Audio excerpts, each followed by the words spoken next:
بسم الله الرحمن الرحيم الحمد لله رب العالمين وأصلي وأسلم على نبينا محمد وعلى أهله وصحبه أجمعين أما بعد. التفسير السعدي سورة الغاشية. بسم الله الرحمن الرحيم. هل أتاك حديث الغاشية? Has there come to you the story of the overwhelming event, the day of resurrection? وجوه يومئذ خاشية. Some faces on that day will be humiliated. آملة ناصبة, toiling and weary. تسلى من نار حامية, as they burn in an intensely hot fire. تسقى من عين آنية, they will be given to drink from a boiling hot spring. ليس لهم من طعام إلا من ضريع. أيوة. And will have no food except will have no food except dry bones. اللهم سلم سلم. لا يسمن ولا يغني من جوع. Content the result of the لا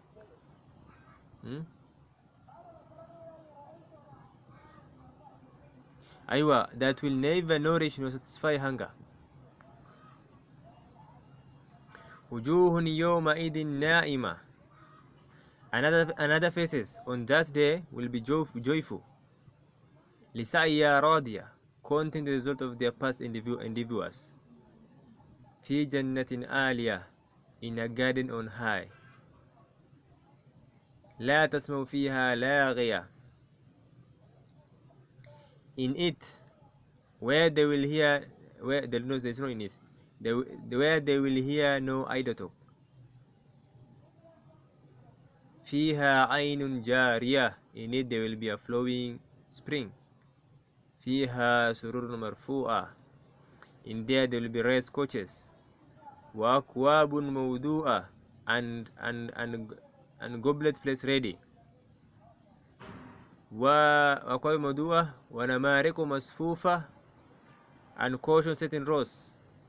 وزرابي مبثوثة, and fine carpet is spread out.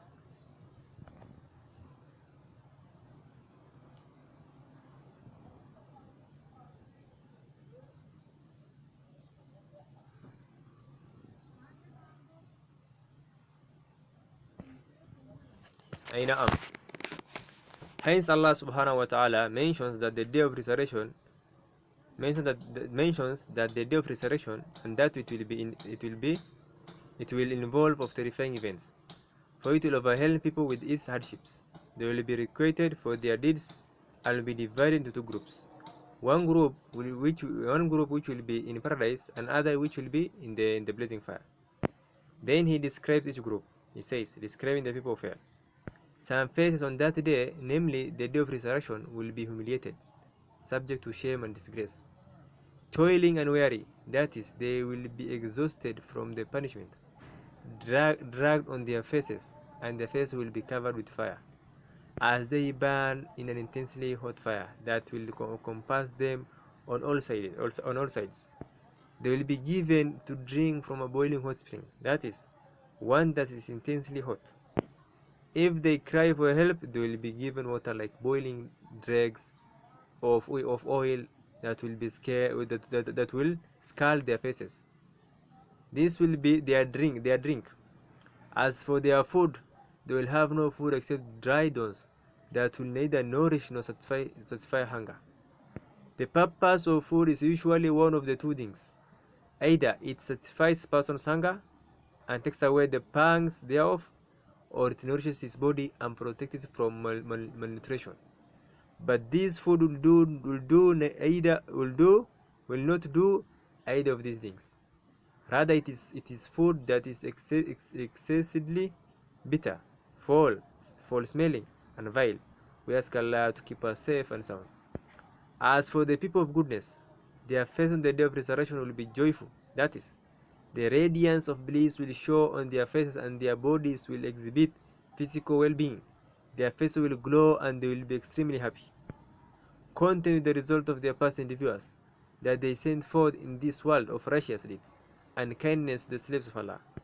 they will find the reward thereof stored up and multiplied.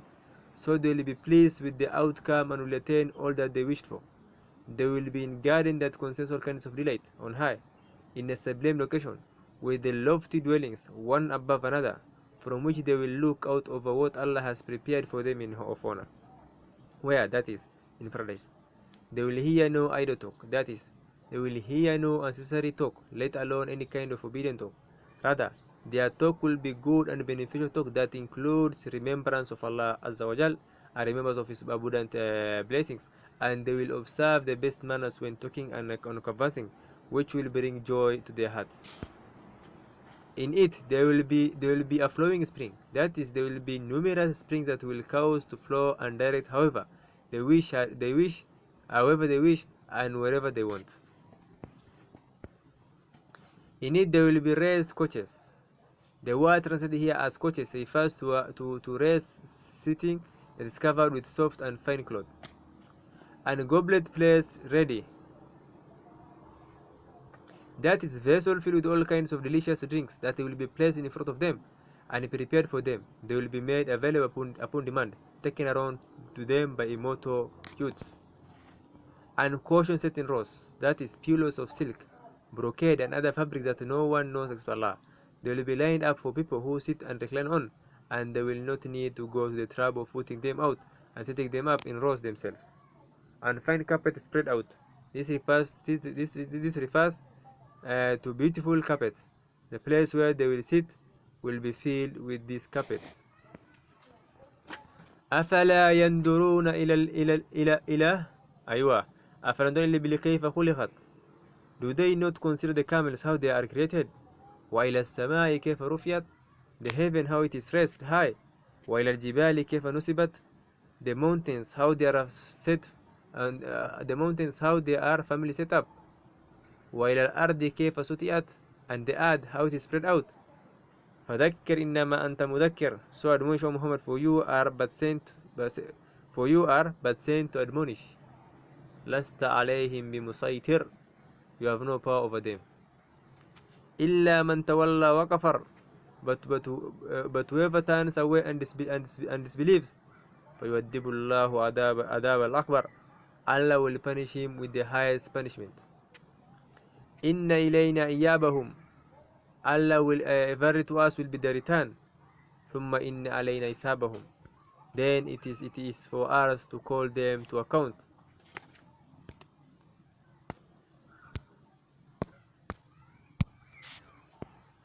Here Allah subhanahu wa ta'ala urges those who do not believe in the Messenger of Allah sallallahu alayhi wasallam and other people to reflect upon the creations of Allah that point to His oneness. Do they not consider the camels how they are created? That is, do they not look at the brilliant creation of the camels? Now Allah has made them to be of service to people, subjugating them to provide many benefits that people need. The mountains, how they are firmly set up in a very amazing manner that gives stability on the earth and protects it from shaking. Allah has deposited in the earth that which is of great benefit. And the earth, how it is spread out. That is, it has been spread out and made broad and smooth so that creatures may settle on its surface, and so that people may be able to till the earth, plant in it, build on it, and travel the roads that lead to different destinations. It should be understood that the fact that the earth has been spread out does not contradict the fact that it is sound. It is surrounded by stars and heavenly bodies in all directions, as indicated by the text. Reason, physical faculties, and observation, as well known to most people, especially nowadays when people have discovered most of it with what Allah has bestowed upon them of means of transportation. The idea that describing something as spread out means that it cannot be round is only applicable in the case of a very small body. That if it is spread out can no longer be round. As for the earth, which is an extremely big body, it may be round and spread out at the same time. The two matters are not mutually exclusive, as is well known to experts. So admonition, Muhammad, for you are but sent to admonish, that is, remind people, exhort them, warn them, and give them glad tidings. for you have been sent to call people to Allah and to admonish them, but you have not been sent to control them or have power over them, or to be in charge of their deeds. If you do what you are obliged to do, then there is no blame on you after that. This is like the verse in which Allah subhanahu wa ta'ala says, and you are not sent to compel them to believe, but admonish with the Quran those who fear my warning. But whoever turns away and disbelieves, that is, whoever turns away from obedience and disbelieves in Allah, Allah will punish him with the greatest punishment, that is, the severe and eternal punishment. Verily to us will be their return, that is, all people will return to us and will gather them on the day of resurrection. Then it is for us to call them to account, and will bring them to account for whatever they did of good and evil. They did of good and evil. This is the end of the commentary on the Soorat Al-Ghaashiyah. All praise and thanks are for Allah, and may the praise and peace of Allah be upon Prophet Muhammad sallallahu alaihi wasallam, his family and his companions abundantly until the day of judgment.